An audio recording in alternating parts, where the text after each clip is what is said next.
Hello, beautiful and blessed people, and welcome back to my channel as I recap the Eagles Steelers, the Battle of Pennsylvania Week 15 matchup. The Eagles pretty much dominated the Steelers 27-13. I will talk about my thoughts on the game, the stats, of course, the play of the game, and Week 16 preview against the Commanders. So let's get into it. The Eagles did have a couple of turnovers. They did fumble twice. One was a strip sack, and another one was a fumble on a punt return. However, the Eagles defense made a stop, holding the Steelers to a grand total of 3 points. Now, the Eagles did have a very effective passing game. Didn't do a whole lot on the running game. I do like to say we still managed to only have about contained Saquon Barkley to 65 yards. He didn't have no big day, and we still beat the Steelers in that game. Even though Saquon was a bit banged up a little bit, but he was banged up a little bit, but he was, we took precautionary. This game was pretty much dominant by matchup by Philadelphia against Pittsburgh. We were expecting a close game, but once again, the Eagles proved that they are a superior team that doesn't appear to have any weaknesses. They look like they're going to be a possible favorite right now. As has been official, they are now tied for first place between the Lions and the Vikings. Yeah, this was a good performance. The Eagles did a very job. He passed the ball. Chandler Hurts was in the rhythm. It was a good play called by Kellen Moore. They did have, like I said, they had to do a couple of turns, but the defense made a stop. But I mean, Eagles. If you look at it, I don't know where the weakness is. I have no clue where the weakness is. I mean, you could say first score, like the first quarter of the scoring, but I mean, they pretty much took over and just dominated these guys. I mean, there are some things that happened in the game that could improve on, but even that. But if you look at the Steelers, this is a good Steelers team that's won 7 out of their 8 games, and now they come in, and Russell Wilson was 6-0 coming in against Philadelphia, and he's been playing well as well, but it was not good for the Steelers. I don't know what happened to them, but I know it wasn't good first half. They only had like a couple yards and a field goal, and the Eagles just pretty much took over. I mean, by halftime, the Steelers had a chance. It was down by 4 points in that game. Till later on, the Eagles got a field goal. It was they were trailing by 6. The Eagles were driving, and next thing you know, they had a toss play. Najee Harris fumbled the ball. Looks like he's going to get his big paycheck.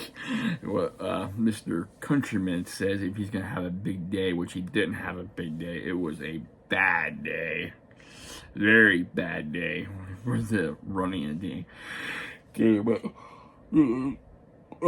when you look at it, when the Eagles got the second half, they just took over. They just took over and just pretty much bulldozed the Steelers. I mean, the Steelers, if you go back and you look at it, they only had the ball in the second half twice, maybe like 2 times, and the Eagles had a drive at the end of the half for fourth quarter. They had over a 22-play, 10-minute drive to finish the game. I mean, I don't know what were the Steelers thinking. They couldn't get up the Eagles. They couldn't get the Eagles off the field. They couldn't stop the tush push. They couldn't stop the receivers. They couldn't stop. They had some stops in the running game, but you're like, you're gasp. You're just got. I mean, you're gonna say there was injuries, but this team, Steelers were winning, and they got shocked. You thought this would be a close game, but it turned out Philadelphia said, not in our house. No, we're not going to do it. I think you can say the scuffle. I think the momentum changed when the Najee Harris fumbled right there. Because Steelers were moving the ball. They were having it to drive. When he fumbled it and the Eagles got it back, it killed it. And the Eagles said, we're not giving it back to you. We're going to get another score. When you get another chance, that's it. We're going to keep the ball and we're going to end this game now. And which they pretty much did. I never seen a drive that was 10 minutes long, 20-some plays like that. Never. I mean, they just pretty much, like I said, bulldozed the Steelers out of Philadelphia and sent them back to Pittsburgh like that. I mean, they swept the AFC North, and the AFC North is a tough division. So, I mean, the Eagles made a statement like they did all week long. You go back, and it was about what they say, A.J. Brown passing. They keep in Brandon Graham what his comments. So, what they do, they answered the door. They basically said, F around and find out. That's what they pretty much said. F around and find out. And they did. So, I mean, I was not, like I said, I was expecting a close game between these two teams. Could be a Super Bowl preview. I'm not 100% on that. It depends how the scene's going to be. You know, we know Steelers did clinch a playoff, so they're in. So, I mean, I don't know what to say. I mean, there was a scuffle. I seen what happened.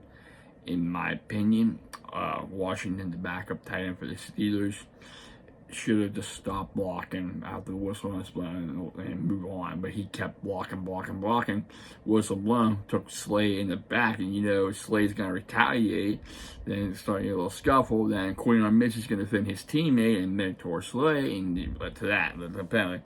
The other thing I see was Jalen Carter making that punch with the helmet. It almost cost him right there, and you had Coach was going to go over to deep him and say, you can't do that. That is a big no-no. And you have the demon, no, let him be. And yeah, that was getting a little bit of scuffle right there. But then you have the media say, it's in time. Later on, you see him talking to Jalen Carter on the sideline. So hopefully, I think it gets resolved right there. But Eagles resolve. I think they resolved their issues. I think they silenced the doubters. I mean, they can beat you with the run. They can beat you in the pass. They can beat you with the defense. I mean, I thought with the team we got, they'd be more improved with the defense, but not like this. Not like this at all. On a 10-game tear, you got Washington, you got Dallas, and you have the Giants next. So, divisional opponents coming up. They're trying to get that number 1 seed lock. It would not shock me, just hear me out, if they lose a game, if they lose this to get it out of their system, or like the last game, if they clinch, they say they're like number 1 or number 2, get the players rested, a little bit of rest, and take the L and go in the playoffs. Like, we know they rest their starters because they have no bye week. I know they want the bye week, but you know, maybe for safety, for health reasons, don't be surprised they rested some of their guys. You know, rest like week 18, the last game against the Giants. You know, might see some backups coming, you know, like picking all them stuff. But it will not surprise. I wouldn't, you know, I'd rather have them rested, have guys being healthy, ready to go for playoffs. Because 10-game winning streak, man, they had some couple good ones in there. They had trouble with Carolina. They beat Baltimore. I mean, they're winning games, and they're winning it their way, and they're proving themselves as dominant. So, Steelers, they need to make some adjustments. Need to find a way. I know the George Pickens injury was one, but there's other injury later in Jerry. But that you thought the defense, that I never seen a defense being on that field that long. Never. Because I seen the whole thing. You think, come on, get a stop. Never like that. So, you know, Baltimore's going to be watching that film and see if they can duplicate it. So it's going to be interesting to see. Najee Harris, he needs a hold on the ball. That's on him. That one, he didn't get that toss, and that really changed momentum right there. So, like I said, he was dominate everything. The offensive line did its job. I mean, they did get a couple sacks on Hurts, but no interception from Jalen. He did have one fumble. Got sacked a couple times. I think, 3 times. He did hold. I was like really shocked that he held on to one. sacked by Watt. I mean, one was punched out by what we've seen. The other one was by himself, and he still managed to hold on the ball. So, GJ's known for knocking the ball out, forcing turnovers. So, all right, let's get to the stats here. I'm going on a little long rant. Russell Wilson was 14 for 22, 128, and 1 touchdown. They did some work a little bit. They did like a flea flicker as well. They did get the 1 touchdown. Going to the Eagles side, Jalen Hurts 25 for 32, 290, 2 touchdowns. Najee Harris 6 carries, 14 yards, and a fumble. Wilson 4 carries for 13. Jalen Warren 4 carries for 12. Cordarrelle Patterson 2 carries for 9. Justin Fields 1 carry for 8. Yeah, the running game was pretty much shut down. Eagles, Saquon Barkley 19 carries for 65 yards. Like to say he was banged up a little bit. They decided to play it safe, not risk him like injury and stuff. They used Kenny Gainwell more. They like the spin move. He got away. They break some couple of tackles too in that game. Jalen Hurts 15 10, 48 yards, had a touchdown.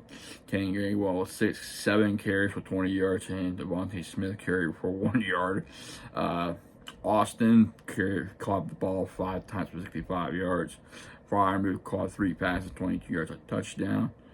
Schroeder caught 1 for 17. Williams caught 1 for 15. Harris caught 1 for 7. Warren caught 1 for 8. Manchester caught 1 for 0. Patterson caught 1 for a negative yard.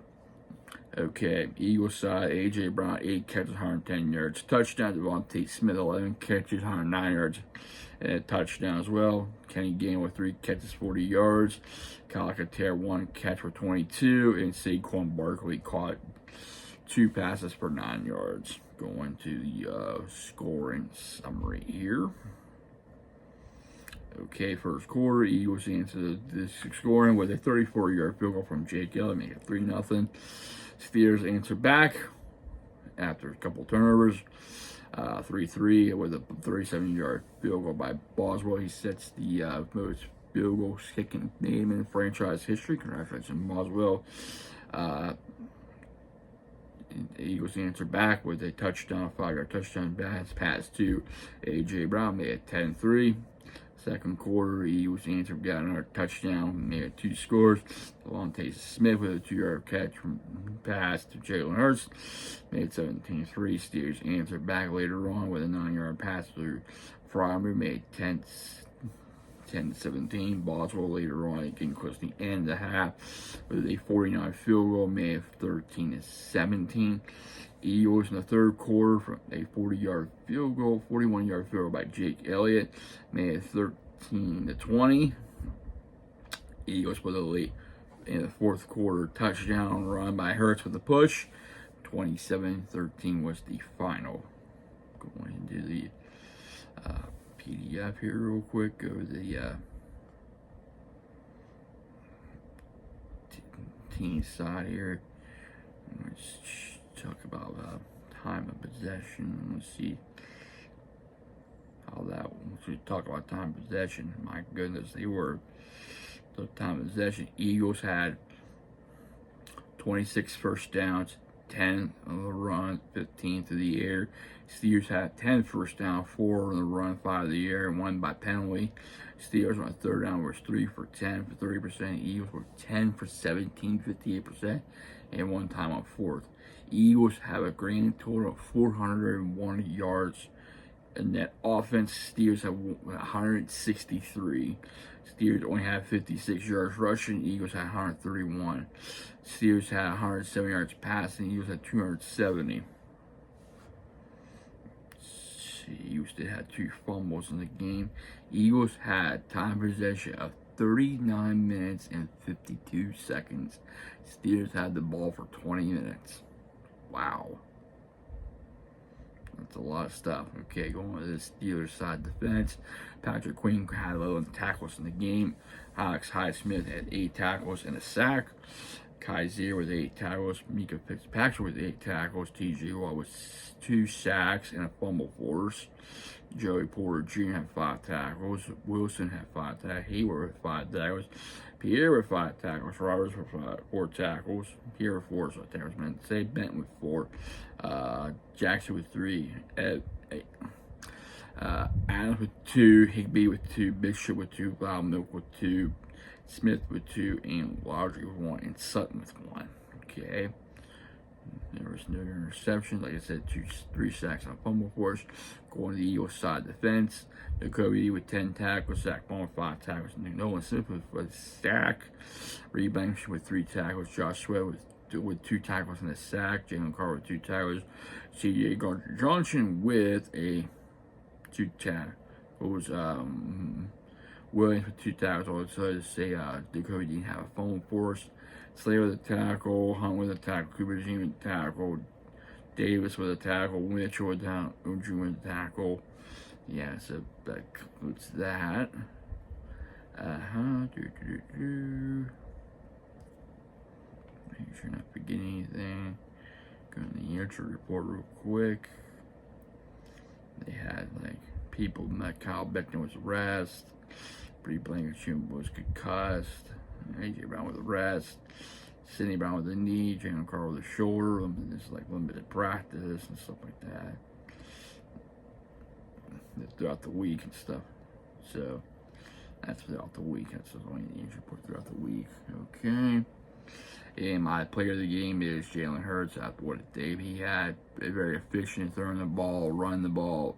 He was everything. So the Battle of Pennsylvania and bragging rights goes to Philadelphia. Roy, I'll take that shirt now. If I am Rob, I'm saying with you, I'll take that shirt now. Even though we didn't shake on it. Yeah, but I would hold my end of the bargain with the Steelers when I would have bought those sandwiches. Whatever those sandwiches, per minute whatever sandwiches you want, right? That you want the Russell Wilson sandwich or not. But overall, I'm happy to see the Eagles get the victory. They said they did predict the Eagles win this game, but they always say about the Steelers they do good, but they still haven't beat Philadelphia since 1965. They said they'll take Roy, and then we'll say they'll take the ring. I'm gonna say good luck with that. You got Buffalo. You got to go through Buffalo, Kansas City, Houston. You got Baltimore. Most likely might make it in as well. I'm trying to think who else who would be in there as well. Maybe San Diego, maybe Denver. Who knows? But it's gonna be interesting to see when the players come around. Eagles looking ahead. They got Minnesota and Detroit.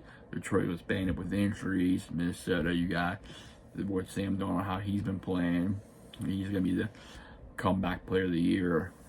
So so right now, next week's preview against the Washington Commanders. Eagles took care of business against them. They're playing in Washington Northwest Stadium. This is going to be a key matchup, 1 o'clock game.